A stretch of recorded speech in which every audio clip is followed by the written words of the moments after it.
that signed up. We're gonna have to do a limit for each speaker of 10 minutes. And our clerk's table here will keep time for us and let you know when your time is about to run out and then when your time has run out. And so please be respectful of all the other people who travel in and keep your comments to the 10-minute time limit. And just a heads up, if a lot more people show up because they couldn't get in earlier from the snow, we may adjust that 10 minutes down if we have a lot more people come in and sign up over the next hour or so. But for right now, we're at 10 minutes per person, and we're looking forward to hearing from you.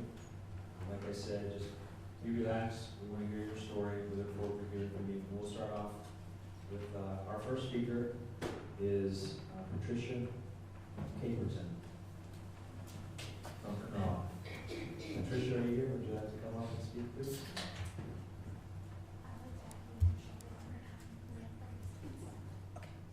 Just go ahead and introduce yourself and then share your story with us, please. Thank you. Patricia Caperton from Kanawha County, and this is my husband, Claiborne.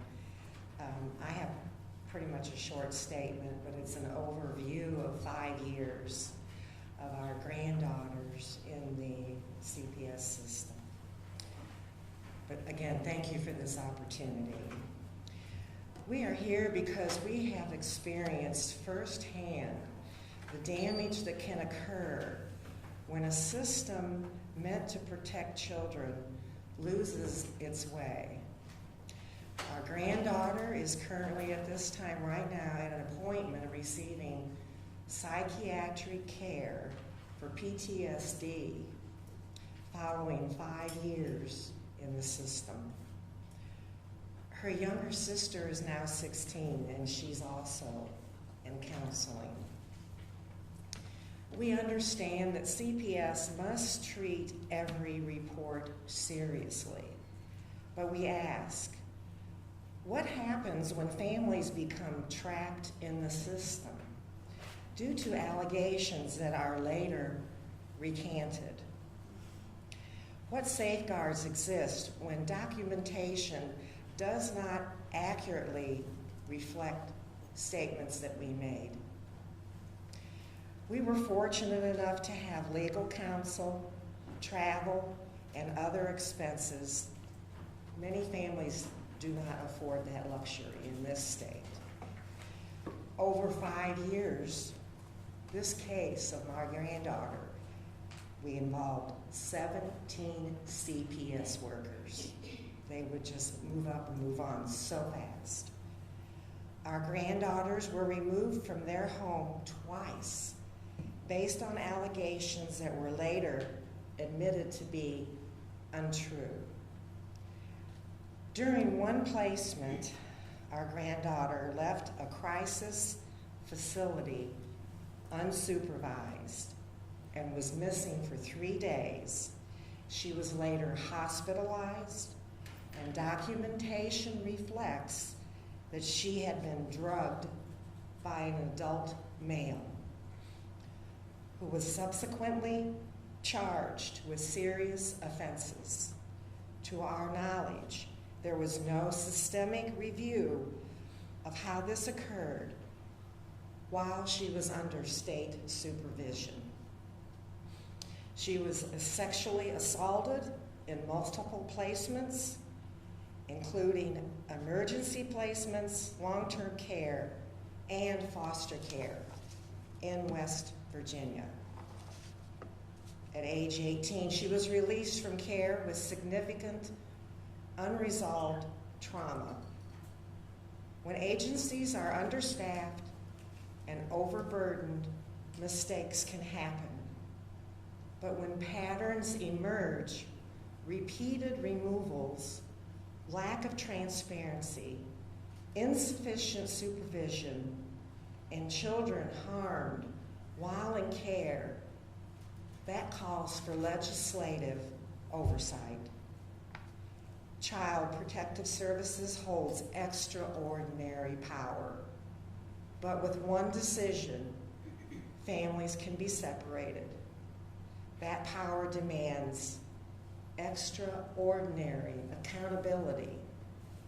We respectfully ask this committee to consider increased transparency and auditing of removal decisions, independent review of mechanisms, stronger oversight of foster placements, protections for families who raise concerns, improved staffing levels, and wage support for CPS workers, expansion of long-term mental health treatment facilities in West Virginia, tracking and reviewing repeat allegations and systemic patterns. If even one child is harmed after being removed, quote, for their protection, we must ask difficult but necessary questions. This is not about attacking individuals. It's about strengthening a system that carries enormous authority over families. West Virginia's children deserve safety. Families deserve fairness, and the public deserves accountability. Thank you for your time and consideration. Respectfully submitted, Pat and C.I. Caperton. Thank you so much, Ms. Stevenson, for those comments.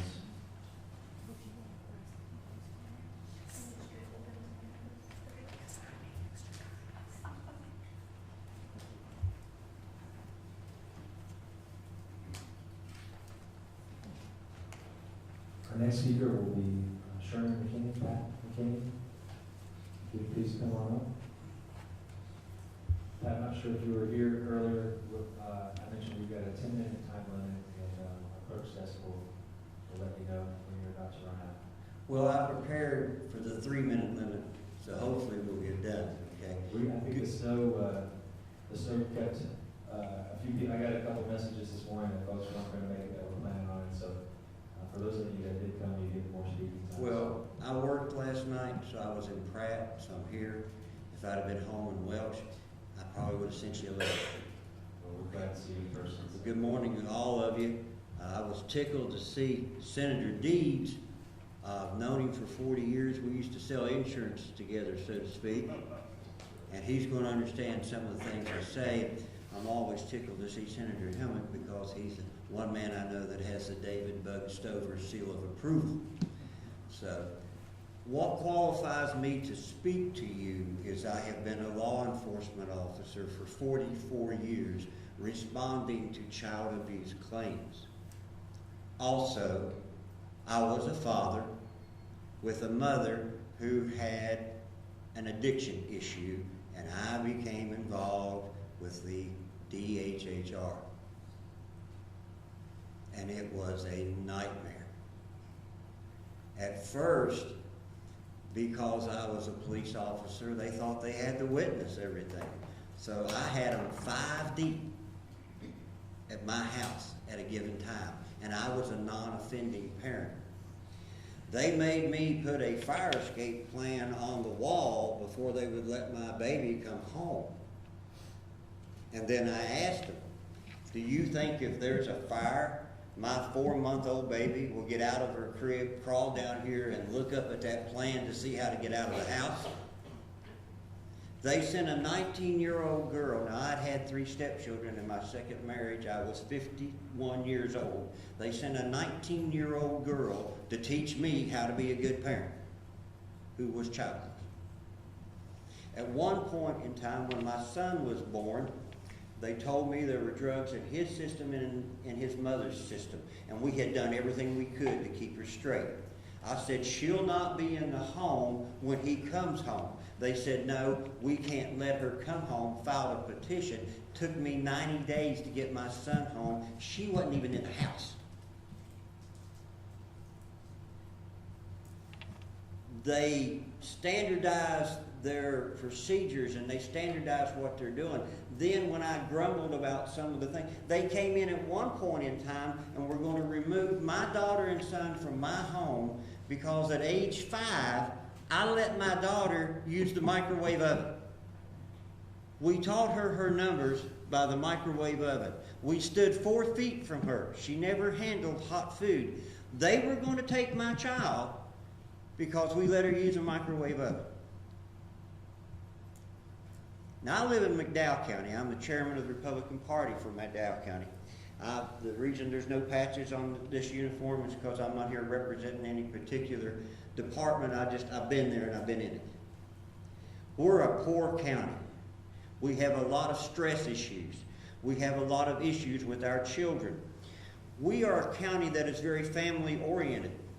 We are a county where the grandparents used to, in the 70s, 80s, if a young lady got pregnant, the parents would adopt the child when it was born and would be raised as a brother or sister. Now we have people who have drug addictions or mental things. They can't raise their kids. So we have grandparents who are raising the children. When we have issues with DHHR, we have grandparents who step up but are ignored. Just ignored. They're not included in the picture. And one of the biggest things that I think we need to do, and I'm going to make a suggestion in a second, I'm really trying to keep this limited for you, we need to stop taking kids. Now, I don't know about you and how many of you are parents, but my son, if he's playing with a blue pickup when he goes to bed, when he gets up in the morning, he wants his blue pickup where it was laying. He doesn't need to be in a foster home where they put things sterilized. They put my daughter in a foster home for a while. The foster parent tried to change her religion. We need to stop taking kids. And one of the best ways to do that is to pass a legislation that says the DHHR worker, if they can determine that one parent is a good parent and one parent is a troubled parent, they file a petition to remove the parent, leave the children in the home with the good parent. Instead of traumatizing them. My daughter, up until a couple of years ago, I don't know if y'all wear the name tag hangs around your throat, I'm trying to think of the word. If she saw that coming up the sidewalk, she would run and hide behind the kitchen stove because she thought they were coming to take her again. We are traumatizing kids that we don't need to. We need that legislation to change that. I think there ought to be a resolution from the Senate to the director of the DHHR that you will do everything in your power to maintain that family unit. And let's talk about DHHR workers. I'm not saying we need to hire quality worker. I'm not insulting anybody employed. But we need a highly trained person. For instance, they should go through CIT, or Critical Incident Team training. It is a week-long training. I'm sure Bob had it. I'm sorry, Senator Deeds. Oh, sorry. I've had it. I just had it recently. It teaches you how to handle people in a stressful situation. It teaches you how to deal with them, how to do a lower conflict resolution. They need that training. They need at least 8 hours of basic investigation training so that when they talk to someone, they can kind of determine whether or not they're being lied to. They need a training how to survive the job. Now think about this. They talk about police officers, and people normally have 3 traumatic events in their life. Police officers have 7 a shift. But look at DHHR workers. Is there one of you? Well, now I'm going to exclude Bob from this because he's had to do it.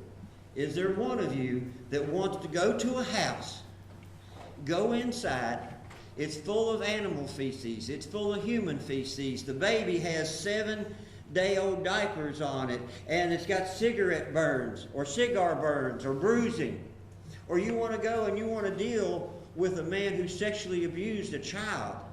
Are you prepared to do that? Well, let's think about our DHHR workers. They're not prepared to do that. I'm not prepared to do that. Trust me, I have a lot of stress from the things I've had to do over 44 years in law enforcement. But we need to recognize part of the reason for our turnover in workers is we're not training them to deal with the job. And another thing, if one of you took my children yesterday in kind of an aggravated situation, are you ready to be walking through Kroger's and look up and there I stand? Are we training them how to deal with that? Are we training them? And I think one of the big things that would head this off too, the main thing is you got to stop taking kids. You got to stop taking kids.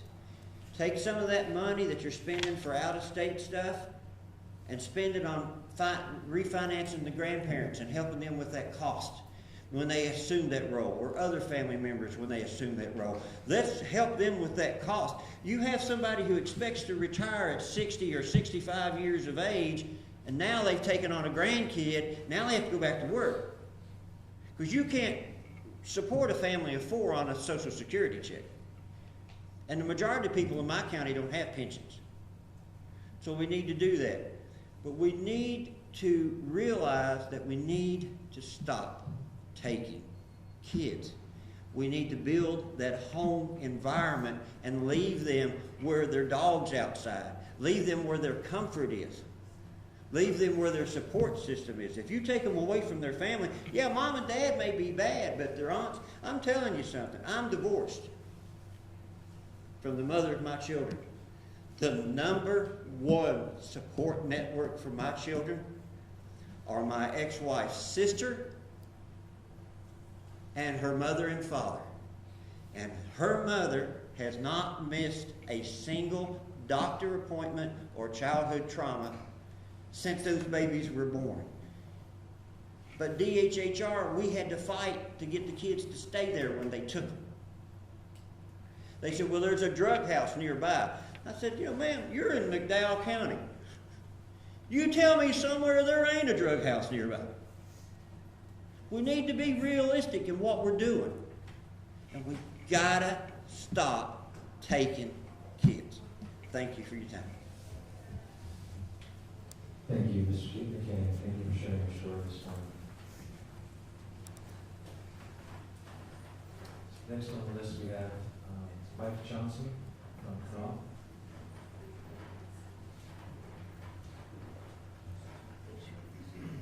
Welcome, Mr. Johnson. Please go ahead and introduce yourselves and tell us your story. Thank you. It's good to be here this morning and this opportunity to let you know what we have gone through. First of all, my name is Mike Johnson. This is my wife, Shelby. I'll be the only speaker today. She can't speak. Literally, she's getting over a virus. We are residents in the Sissonville area, which, as you all know, is the gateway to Charleston. I use humor to get me through the daily stresses of life sometimes. But 10 years ago, in February of 2016, we had an experience that no parents or grandparents want to have. And that is our 13-year-old granddaughter approaching us and saying she was being inappropriately touched by her stepfather. So after that was reported, our 4 grandchildren were placed into our care. CPS workers at that time did their job, okay? At that time, our grandchildren were 13, 12, 5, and 4. 2 sets of grandchildren, girl, boy, girl, boy. We were truly blessed. So in July of 2016, we became officially foster parents because the parental rights of their parents were terminated. The mother of all these children was our daughter. She was not the perpetrator, but she could not believe that this had happened underneath their roof, so therefore she was in a state of denial and her rights were terminated also. Fast forward to 2019, in the spring, we adopted 3 of the 4 grandchildren. Their ages at that time were 16, 8, and 7.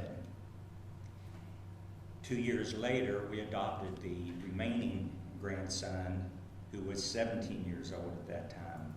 So in the spring of 2021, we were officially parents, although to these children we were always be Mama and Papa. But legally, you know, we were their parents. Their ages at that time were 17, 16, 18, 17, 10, and 9. 1 month later, all hell broke loose. An anonymous complaint was filed with CPS regarding the abuse of these children underneath our roof. I understand every complaint has to be investigated, okay? When the CPS workers showed up at our house, I had no worries because I explained exactly what was going on. In fact, we knew who the anonymous complainer was. It was a person who had a vendetta against my daughter, the children's mother. So after explaining everything to the CPS workers, I was not concerned at all because I knew they'd have to investigate and eventually reach a conclusion that this was, you know, a bogus complaint. 3 weeks later, after having received no further contact from CPS, no meetings, nothing, the deputy sheriff showed up with these CPS workers at our house with a court order removing the children from our home. On that day, on that evening, my wife and I were literally setting up a campsite down at Pipestem State Park. And we get a call from the deputy sheriff saying, we had this court order for removal of the children. We were absolutely stunned. Our grandson, who was with us, grabbed a stick and started just hitting the trees after we told him we had to break down our campsite and go back to Charleston. I told the deputy sheriff we'll be there in 2 hours. And naturally there was a wreck on the turnpike and it was more like 3 hours. Well, we came back that evening and the CPS workers were absolutely rude. Our 18-year-old daughter, who was the only one there at that time, was literally in tears. Remember, she was the victim of the original case. She told us that as she was crying, we called our pastor to our house. She said the CPS workers were laughing.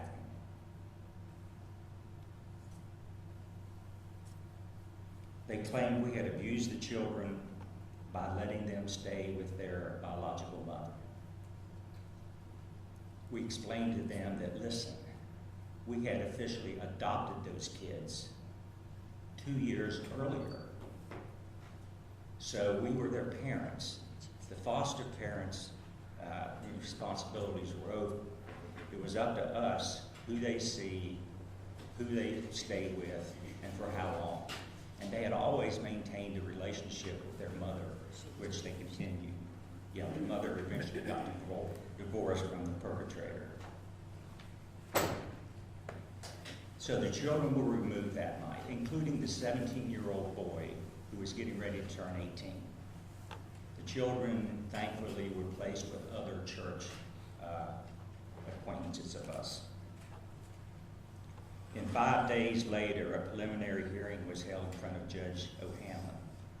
And after hearing what I had to say and what the CPS workers had to say and the assistant prosecuting attorney, he asked me, where are the children now? And we told him. He said, tonight they will be back with you. And he looked at the CPS workers and he said, I'm sure this can be resolved in the coming months. It better be. On July 26th, the judge dismissed the case. So what I have here in this 3-reading binder is everything that we went through in those 104 days, our experience with CPS.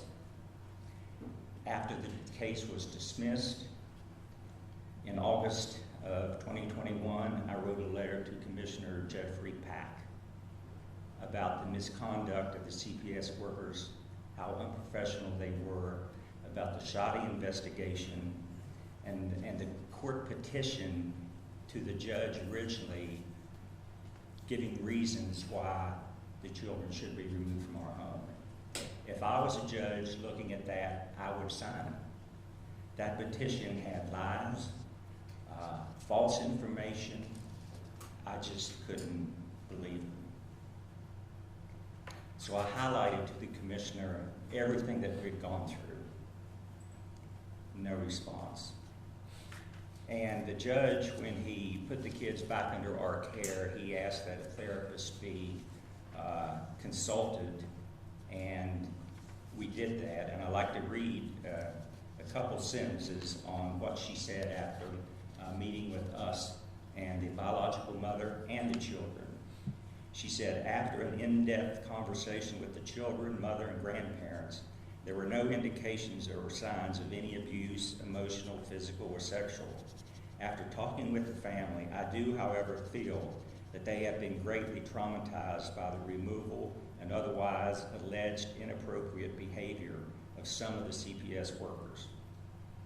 Especially the two youngest children are now showing a great deal of issues pertaining to trust and separation anxiety.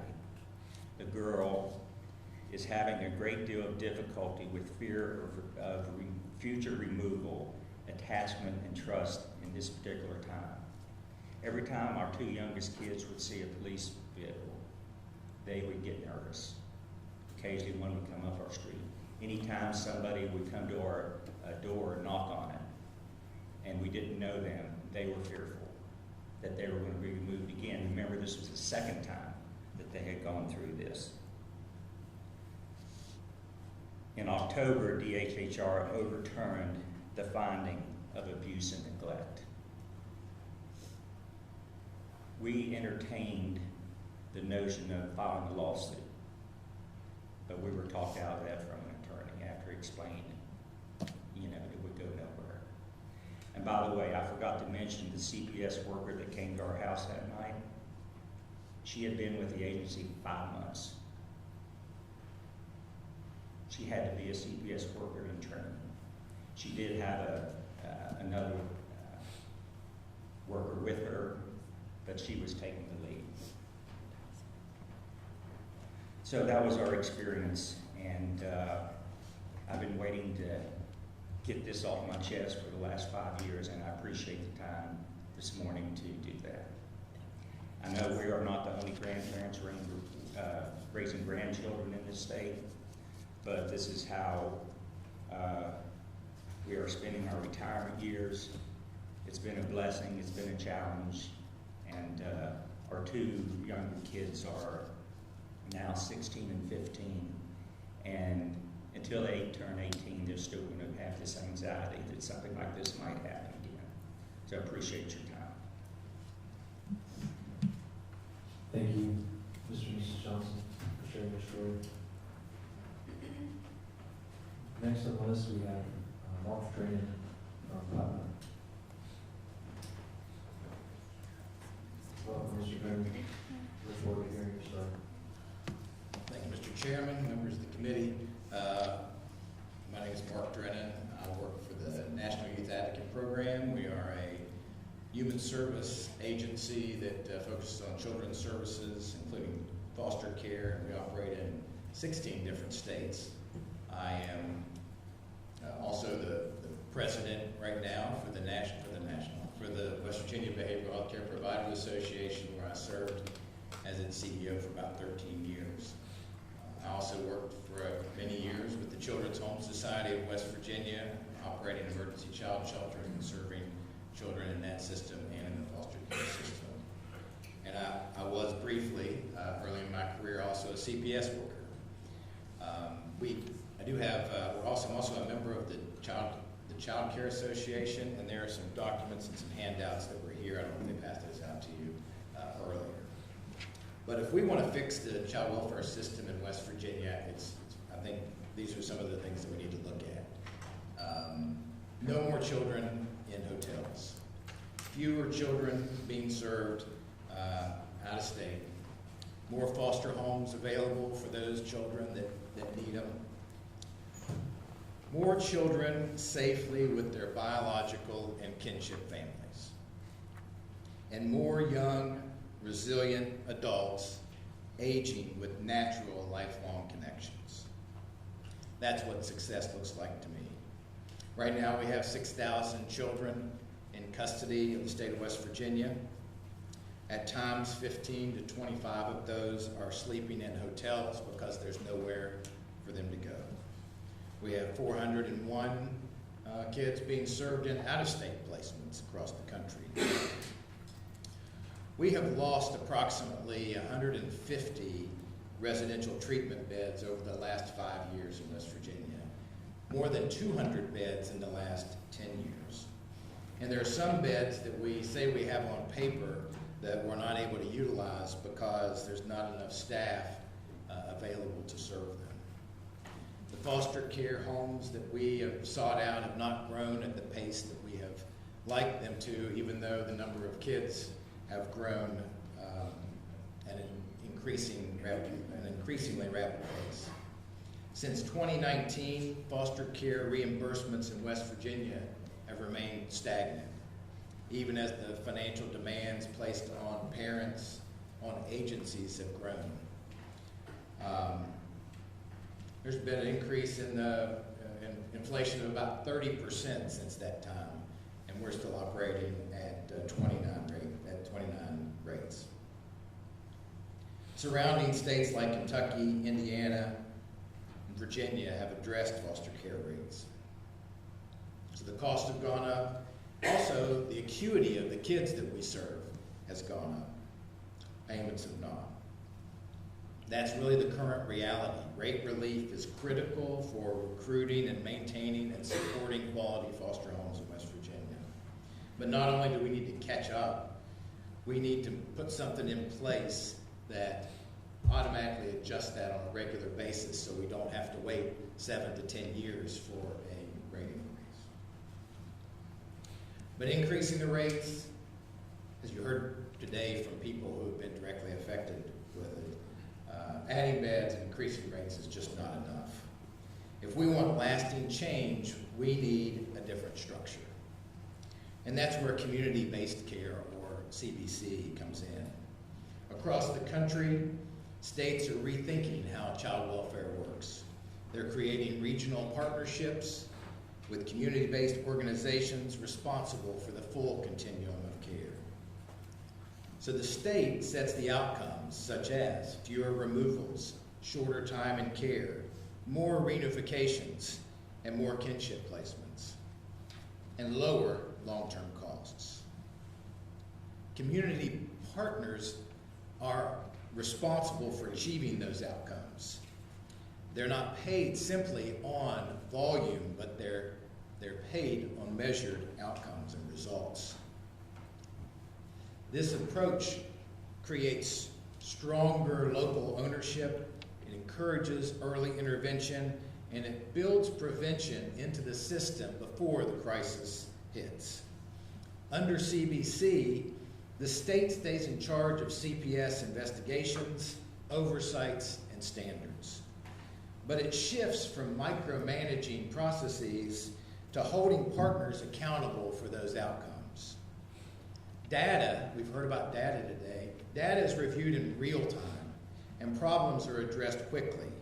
Continuous quality improvement replaces the gotcha mindset. States like Florida, Kansas, Missouri, Texas, and Ohio have moved in that direction. They're aligning their funding with outcomes and building stronger partnerships. So how do we fix West Virginia's system? First, we have to stabilize the foster care rates. Families need to be able to afford to participate in this, and providers need to be able to support those foster families in dealing with these youth with high acuity needs. Second, we need to build strong regional partnerships with clear contracts and clear expectations. Third, we need to align our outcomes, our funding with outcomes, not just with the number of services that are being delivered. And fourth, we need to invest earlier so that fewer kids, and you've heard that today already, fewer kids enter care in the first place. and that they're cared for in safe, loving homes that have natural connections. If we do these things within a CBC framework, hotel placements will decline, out-of-state placements will decrease, foster home numbers will increase, and more children stay safely connected to family. Simply put, community-based care gives us a structure, accountability gives us results, and partnership gives us capacity. That's how we move from managing crisis to building a stronger system. Thank you. I know you're not answering or taking questions today, but I'm happy to be here as a resource for each of you. I know a lot of you know me, so feel free to reach out. Thank you. Thank you, Mr. Drennan. Appreciate the comments and statistics. Next on our list, we have Shauna Thompson. Welcome. Please go ahead and share your story with us. Thank you. Good morning, Senators. Thank you so much for hosting this listening session. I do believe that it shows your willingness to humbly serve people. My name is Shanna Thompson. Black's Law, 4th edition, defines constitutional right as a right guaranteed to the citizens by the Constitution, and so guaranteed as to prevent legislative interference therewith. That definition makes it clear that statutes cannot be written to interfere with the rights of the people. Article 3, Section 10 of the West Virginia Constitution is just as clear. No person shall be deprived of life, liberty, or property without the due process of law or judgment of his peers. So why are West Virginia statutes being used to remove children from their homes? An excerpt from West Virginia, Article 1, Section 2, states that it is your high and solemn duty to guard and protect the people of this state from all encroachments upon their rights. As one of the people, it is my right to instruct my representatives by frequent recurrence to fundamental principles.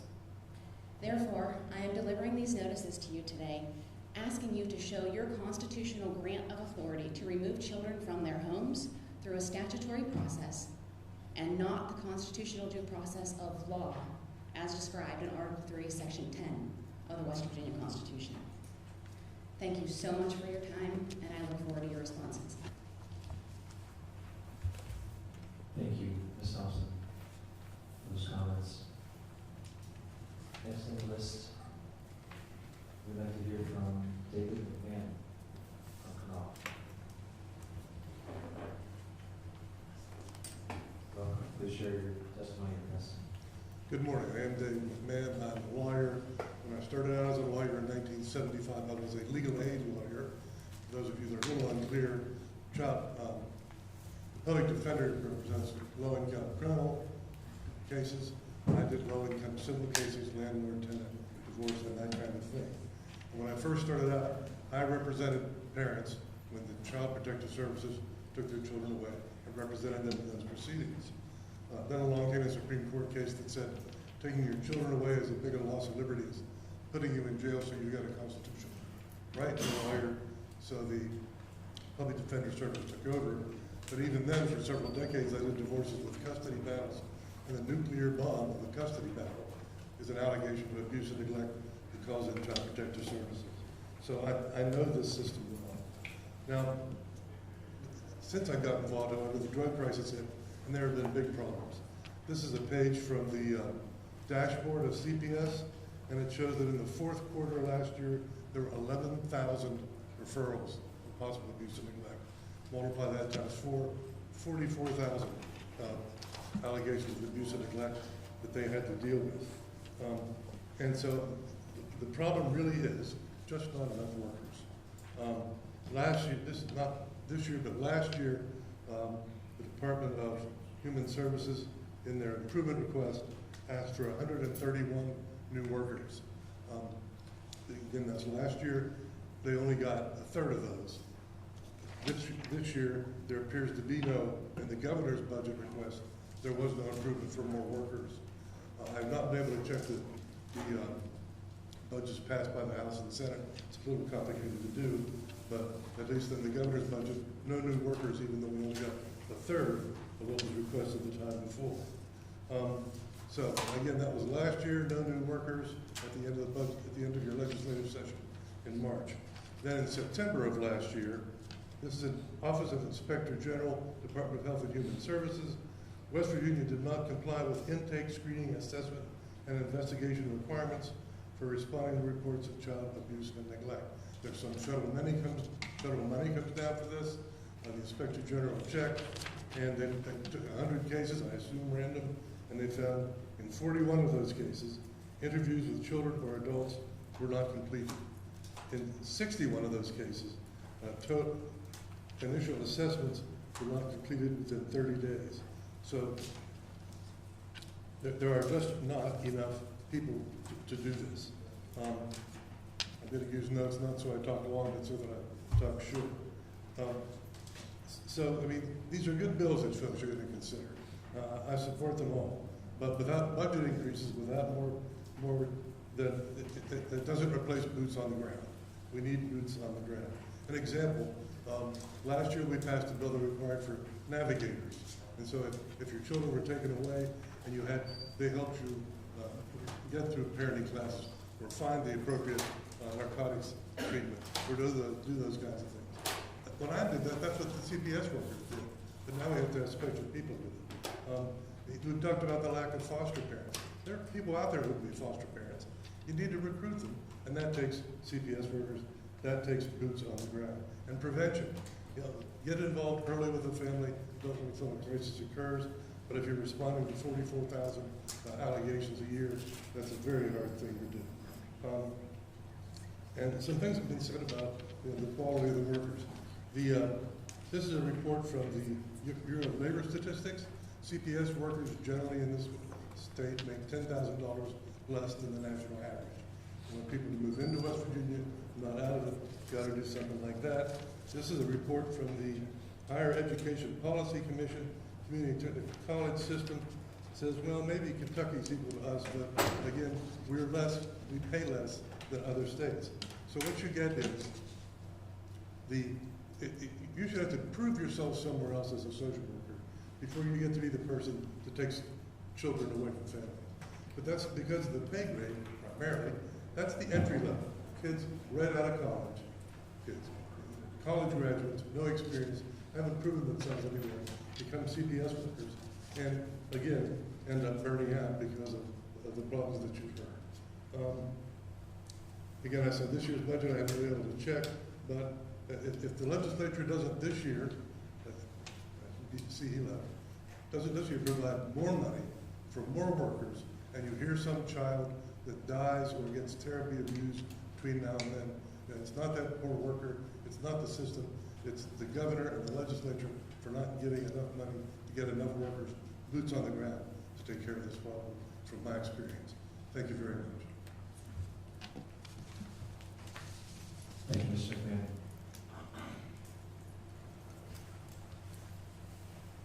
Next on the list, we have Adrian Burke from Harrison County. Is she here? Not yet. Okay, we'll go to the next name. Betty River, please come on up. State your name and share your story with us, please. Thank you very much. My name is Betty Rivard, and I live in Charleston. I retired from DHHR after 24 years in November of 1999. My last assignment was coordinating the state child welfare plan, and this was required at the time to receive something like $20 million from the federal government. I had an advisory group that I worked with actively. We had a one-day meeting with 67 people from around the state and facilitated sessions so that we could really focus our planning. I want to make two main points, and one of them goes back to what Mark Drummond said about looking at child welfare system comprehensively. And that goes all the way from prevention to early intervention to treatment to community-based family care and to residential care and treatment, which includes out of state.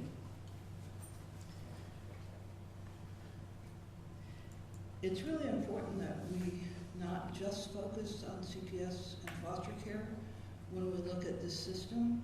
You've already heard several dimensions of that from different people that have spoken. And we don't want to let the tail wag the dog.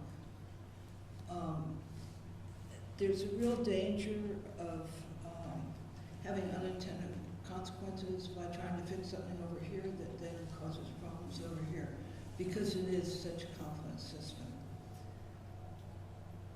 So that's point number one. The second point is that the Supreme Court, over the years that I've been involved, has played a major role in coordinating comprehensive planning. And I really suggest that they, if they can, I know they have pending court cases and things that can interfere, that they be asked to take the lead and bring everybody together to look at things comprehensively over the next year.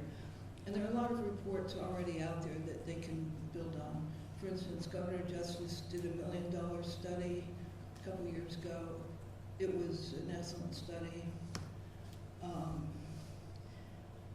You all have reorganized DHHR to put more focus on child welfare, but we still have these problems. And I think I didn't just come at this from the past. I talked to some key people before I even got into it this year. And one of the big changes is that we used to have people actually paid to look at the big picture. That was my job. It was a full-time job. It went away when I retired. Not because of me, but because of the involvement of so many people. We had a lot of success in the early 2000s, late 1990s and early 2000s. And we actually did the kind of things Mark talked about without the formal agreements and without the kind of payments that are involved in the kind of system I think he's talking about. I don't know that that could happen now, but the idea of being comprehensive, community-based, with community input, looking at the whole picture, that's a really important idea. And we got away from that since then. And a lot of the things that have happened, have been partially because, you don't have the information you need because there's nobody to give it to you. I used to be paid to do that. I did briefing books for the legislature. The Supreme Court has legal responsibility for the kids who are in custody. Part of some of the kids come in through juvenile justice code, and they're also involved with, obviously, CPS system. And I just really think they're in the best position. They already have staff with the history and the vision. And if you can tap into that, take a year, back off, maybe do some of the low-hanging fruit that doesn't affect the whole, that would clearly not have unintended consequences, like truancy diversion. We had truancy diversion statewide for a couple of years. It worked. And then the money went away and so did the program. That's something you could do this year. So I don't want to belabor the points. I went into more detail in an op-ed that was published in the Charleston Gazette-Mail a couple of weeks ago. I've given that to a few of you. Senator Bartlett has it. And I will get a copy out from behind the paywall to the staff and ask them to share it with all of you. And I just ask you to take a look at it and ask questions, think through. I've already reached out to the court just to see if there would be any interest. I haven't followed up yet, but I'll be doing that this week. And I want to be available to help however I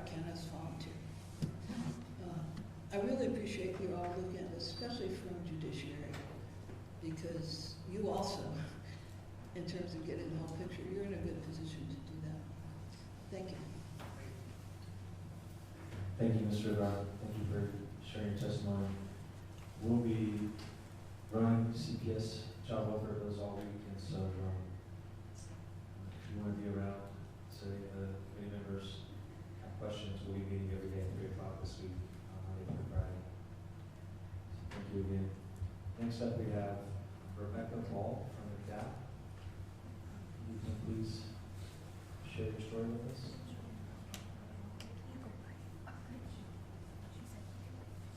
Thank you for taking the time to listen to us today. My name is Rebecca Ball, and I'm from McDowell County.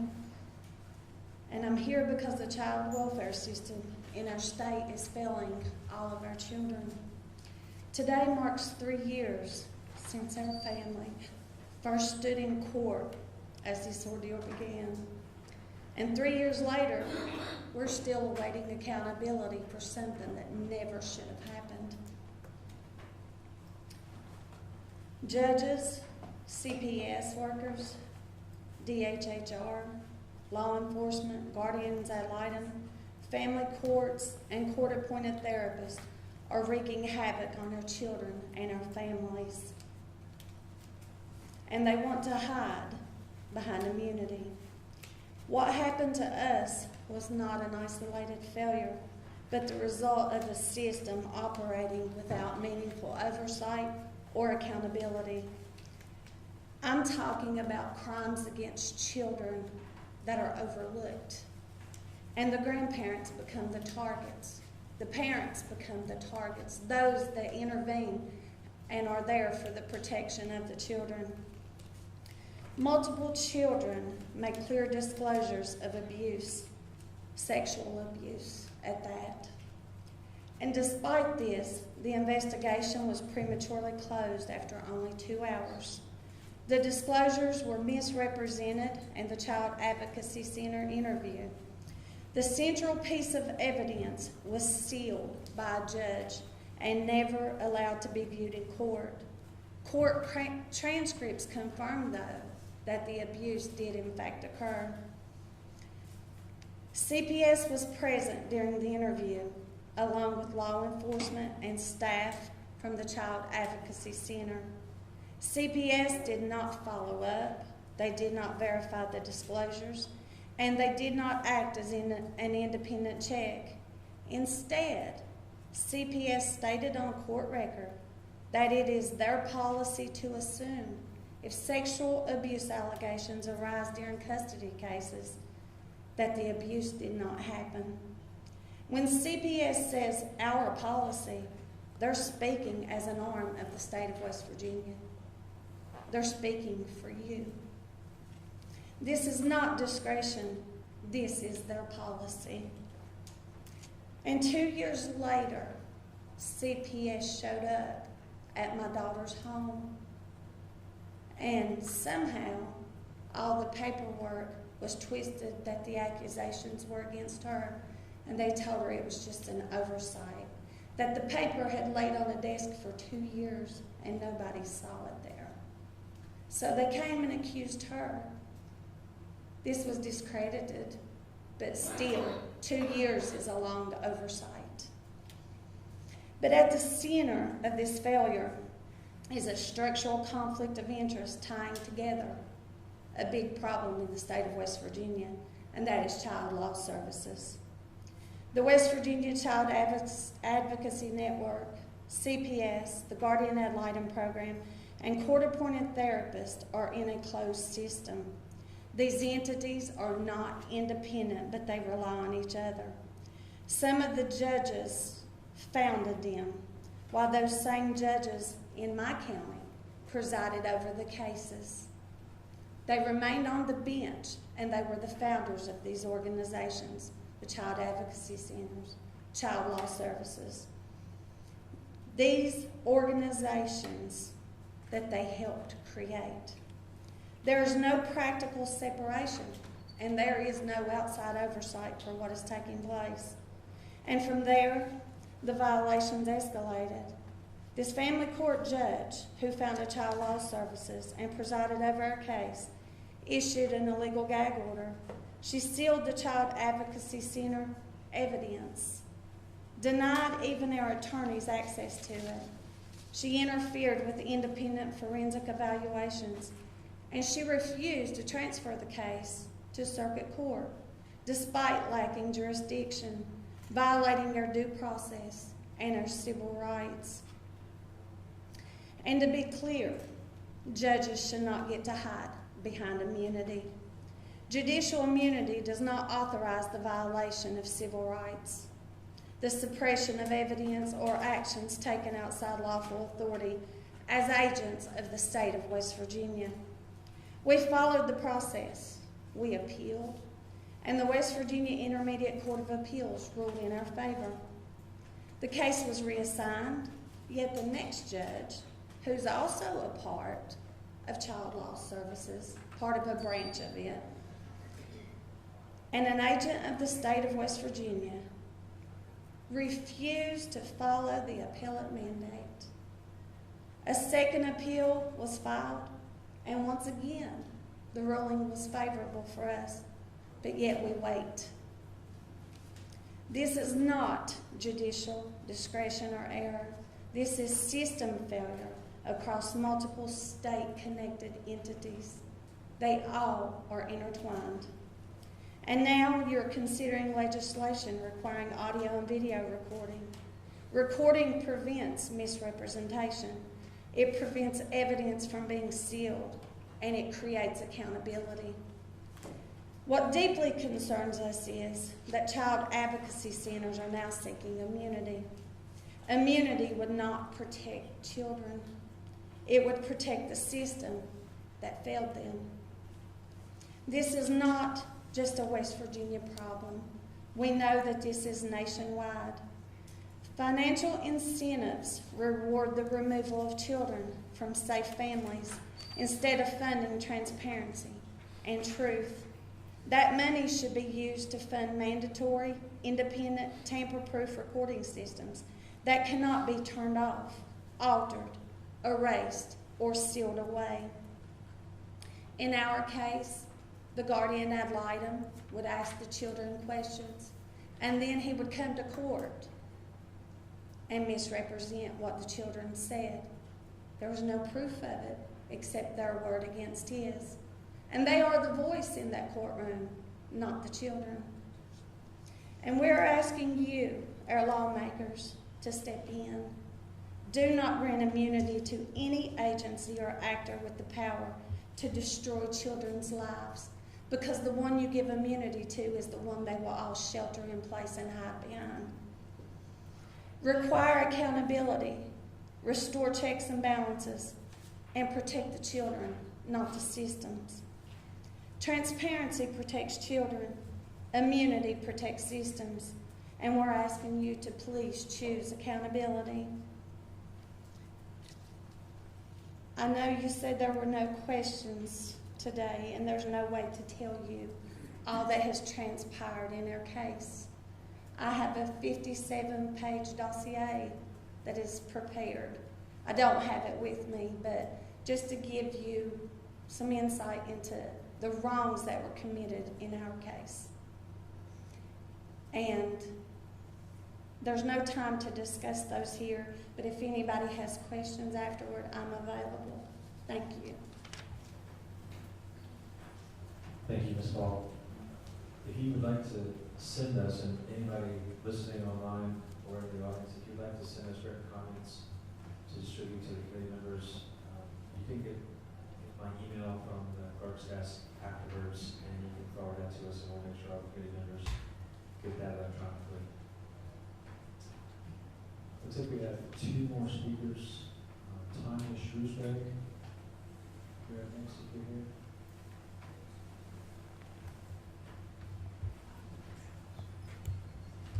Welcome. Please share your story, introduce yourselves. I'm Tanya Shrewsbury. I am from Mercer County. I've been dealing with CPS for 5 years. And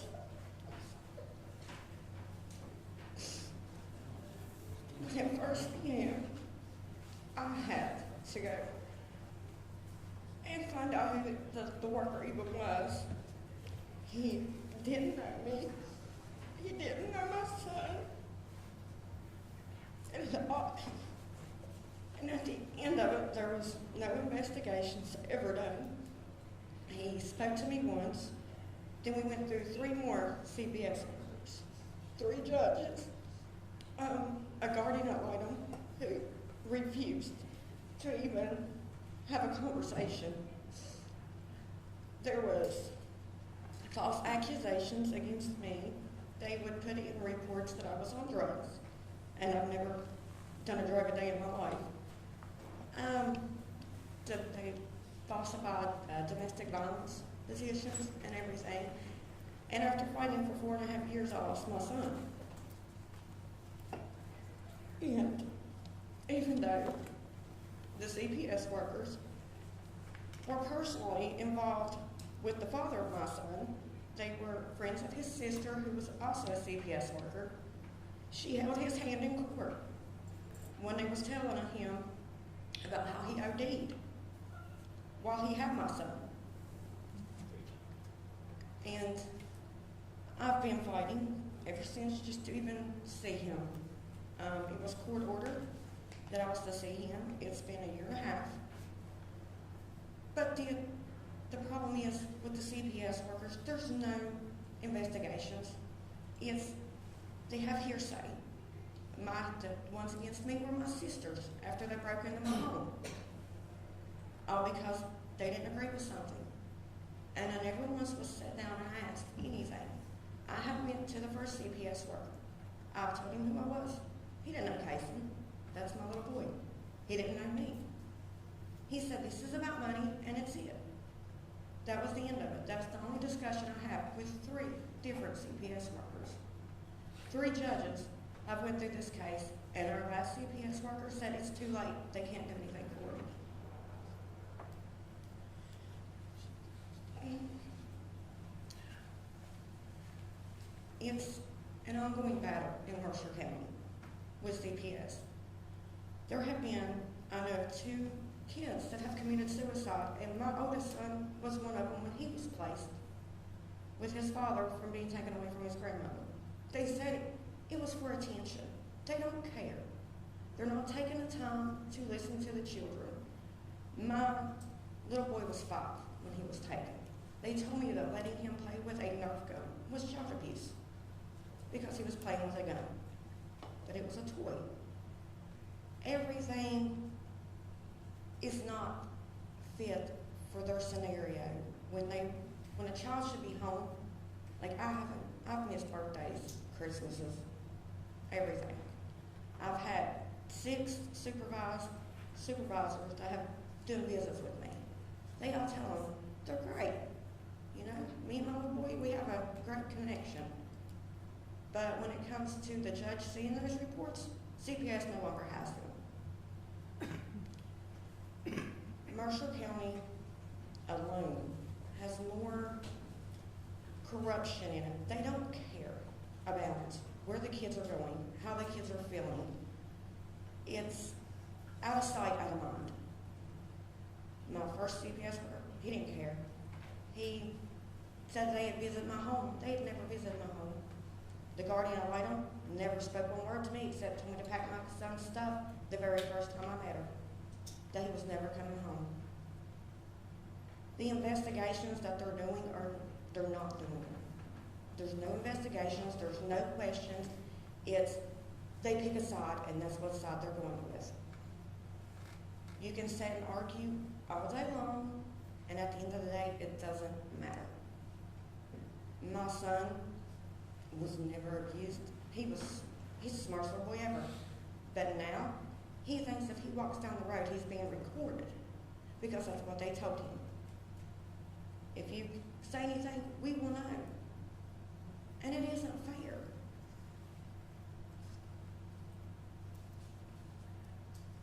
God. The bottom line about it right there, they took her kid, right? And she's never been in trouble a day of her life. The CPS come in there and took her kid and gave her kid to a drug addict that has OD'd 3 times in a bathroom. He OD'd once in a bathroom and was blind. The CPS and the guardian lied him. The guardian lied him was having relationships with him. In the court, the guardian lied him was sitting there holding that man's head. And they took her kid, and she's never been in trouble. And he's been in and out of jail. I mean, OD'd I don't know how many times. And the guardian let him come, never come to our house, never. Come in there and took her kid and gave that kid to that boy. Took her, the judge and all of them took her rights away from her. All on allegation, false 3 judges allegations. went through this. And the guardian lied him, and the CPS people, just like she said, they take one side. Whenever they pick that side, you're done. And that guardian lied him, and the CPS people, and even the district, the attorney down there, was all down there, and all they would do, they'd go over and huddle with them. And they would talk to them, and then they would get their little deal, right? They took that kid from her And they would and say, gave it to that boy. if he would say something, they're like, that's not the story we're going to tell. Yeah, the CPS said, this is the story that we're going to tell. You done this. I was never investigated, never visited a house visit, never so much as a phone call even returned. That's how It was- corrupt it is. It's like a never-ending circle. You're I- on a merry-go-round, it just I goes wish- around. One of y'all senators or something should get that case, right? And find that case and y'all need to read that case. And read the corruption that went through that case. I would beg you, plead with you, if one of y'all would get it. And one of y'all look at it. And she's got an email that she sent somewhere. We're going to send you an email that she wrote. It is so, and they accuse me of doing stuff with the kids, and her sisters would tell them kids what to say. And it is so corrupt. I mean, I just wish one of y'all would read it. Because we sent it to the Supreme Court, and they, their appeal and all that. We done all of that. But nobody looks at it. Nobody. They just put it over there, it's done, it's over. Nobody looks at it. But thank y'all for your Thank time. you. Thank you, Ms. Shrewsbury. Thank you for your story and testimony. Do we have Adrienne Burke? Is she around? No. Is there anyone else in the audience that would like to share their story or testify today? Share their story with us? No, I think that's the end of the list of witnesses that I have. We're going to conclude now in just a second. I will just say that this week we have several pieces of legislation under consideration that I believe will address several of the issues that we heard today, and that was our intent. We did hear some issues that we'll take under consideration for additional work as well. And so I'm glad we had this session. I think it was helpful, and I appreciate everybody coming in, especially with the weather. I will give you a preview, and again, we're meeting every day from 3 o'clock until we finish every day this week, and CPS, child welfare, is the focus. And some of the things that we're going to be discussing this week include the community-based regional partnerships that Mr. Drennan talked about briefly. Truancy diversion is on the agenda as well. We're looking at bringing in home funding to keep kids in West Virginia.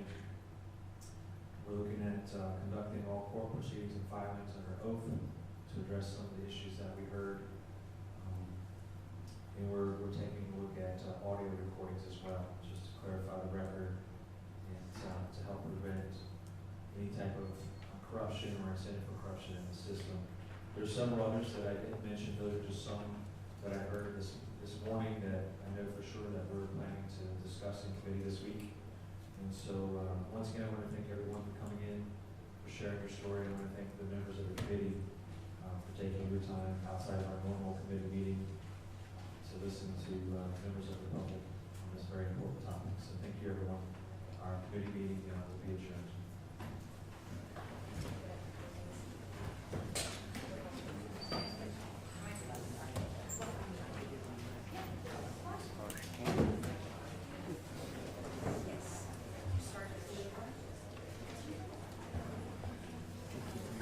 Thank you.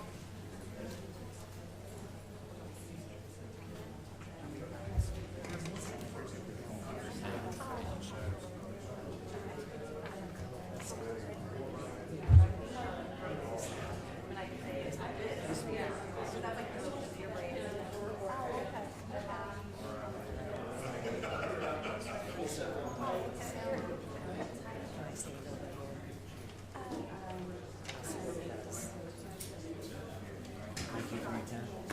Thank you.